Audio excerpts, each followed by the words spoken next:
Our mind has a tremendous potential, tremendous power, tremendous treasure, that treasure happiness.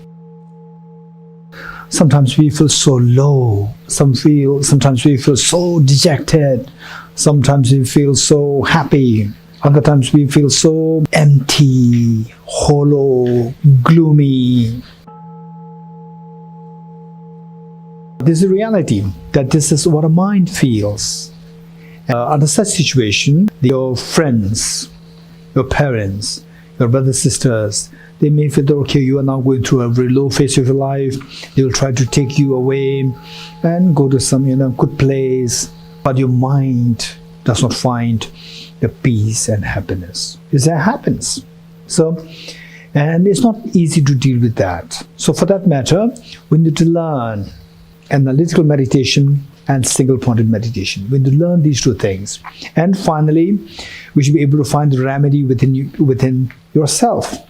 Oftentimes, say, some of the great teachers, they say that be your own therapist. But the thing is that we need to have the equipments, we need to have the tools. What tools? These two things, analytical meditation and single-pointed meditation. Finally, these two will help us. How? For that matter, our mind, when it's narrow in thinking, then the gloominess sets in. Then the hopelessness and low feeling can set in.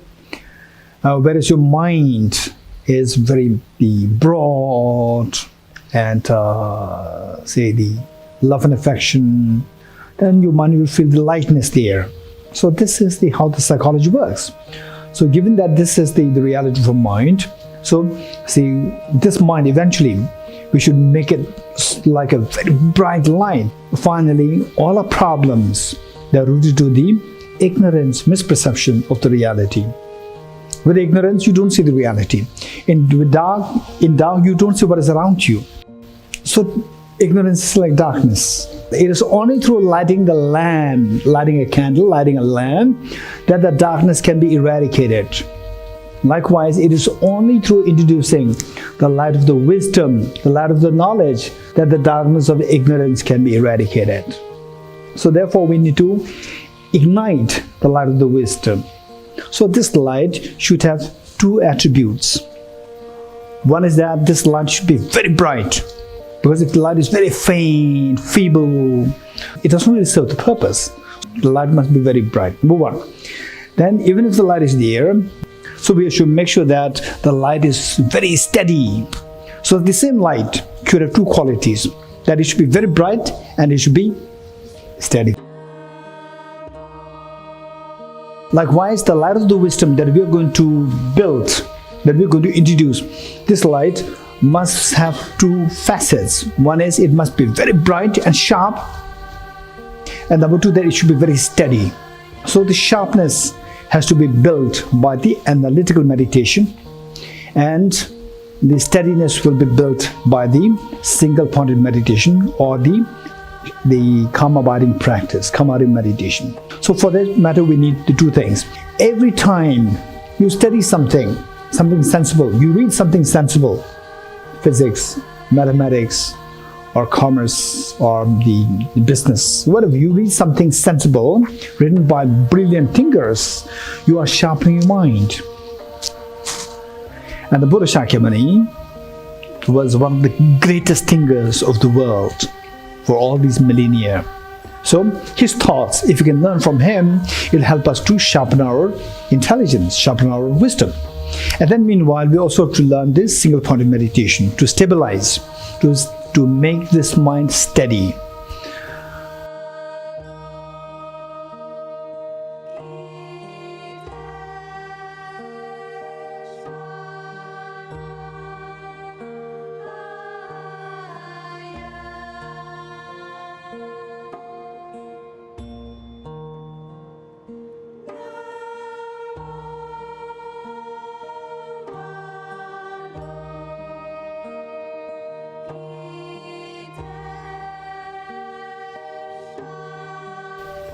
So for this, what we do now is the part on the single-pointed meditation. For that, 4 points to keep in mind. What are they? Body posture, number 1. Number 2, focal point. Number 3, identify the areas of meditation. Number 4,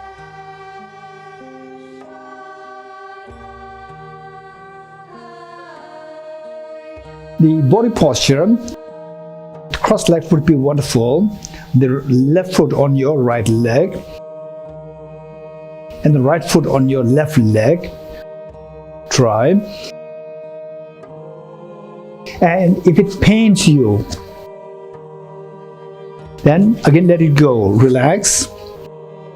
Once pain is gone, again bring it back.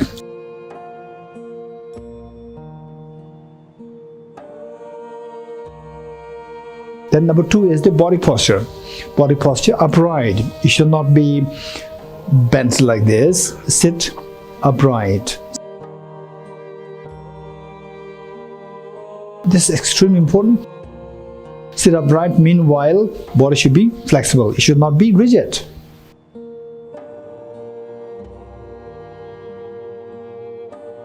This is number 2. This is so important. Unless and until you have a backache problem, don't lean against the support. If you don't have a backache problem, then sit upright without leaning against the support. Whereas if you do have a backache problem, then better take the support. That is the exception. And then the next is eyes not closed, eyes half open. 45 degrees cast down. To do meditation with eyes closed is very dangerous, particularly the younger ones.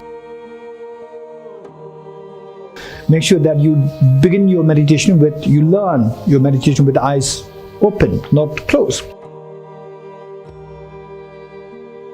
And that too half open, 45 degrees cast down.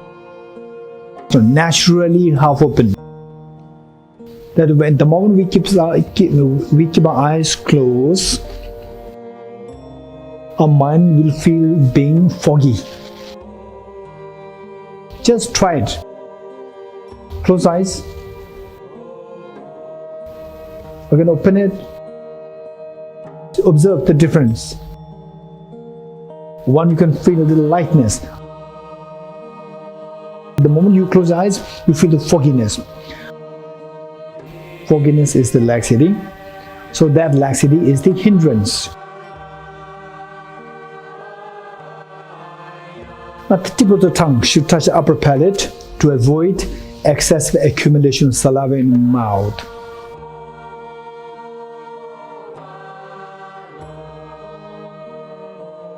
Breathe naturally. Don't force a breath. Don't control your breath. The next is right hand on your left hand. Tips of the two thumbs joining, the two thumbs standing, the tips of the two thumbs joining, forming a triangle. Place the two hands on your laps in a restful state. Number 2 is the focal point. What are we going to meditate on? So to make it very simple, there are many ways of doing it. It doesn't mean that what we're doing here, what I'm teaching you here is the correct one and all others are wrong. This is not true. There are so many versions. As long as it is coming from a very standard practice, a standard tradition, everything's fine.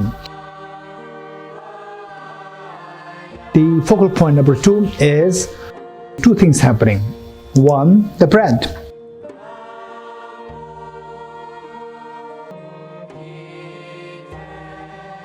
Breathe in, breathe out. Cycle 1. Breathe in, breathe out. Cycle 2. Breathe in, breathe out. Breathe in, breathe out. Breathe in, breathe out. Breathe in, breathe out. Breathe in, breathe out. Breathe in, breathe out.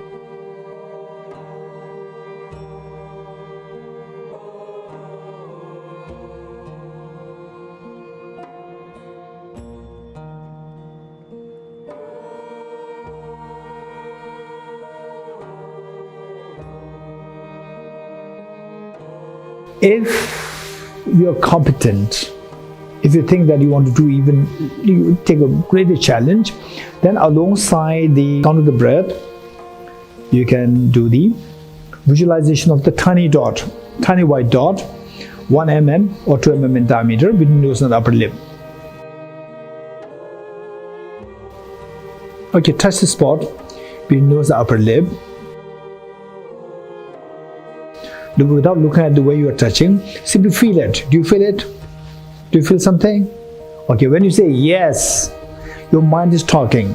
That mental consciousness which is saying yes, that is not your eyes. Your eyes are not looking at it.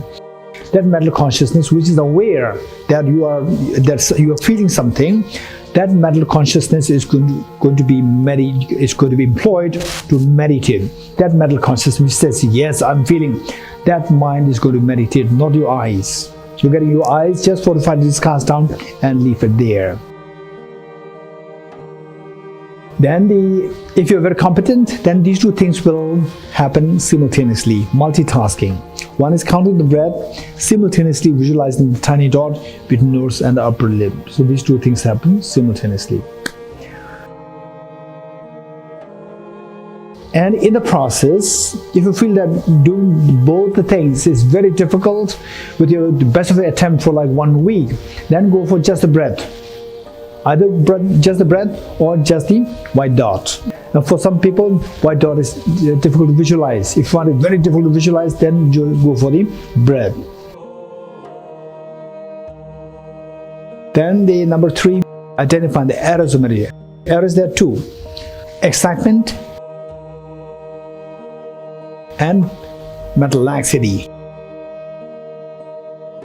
Mental laxity is the inactivity of the mind, when the mind becomes passive, inactivity of the mind, and excitement is the overactivity of the mind. Okay, as simple as that.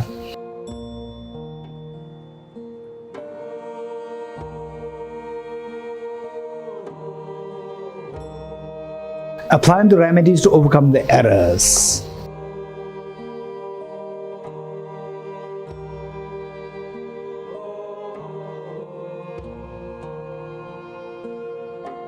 Two remedies, introspection and mindfulness. So people talk about the mindfulness all the time. So oftentimes people mix up the two things, mindfulness and introspection mix up, and then they give the common name, mindfulness. So to go into more detail, to be very precise, meticulous with the approach, it should be introspection and mindfulness. These two have different functions.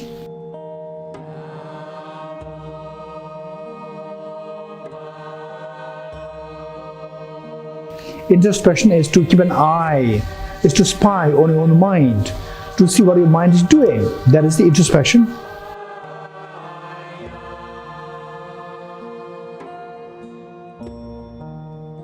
And the mindfulness is like the rope.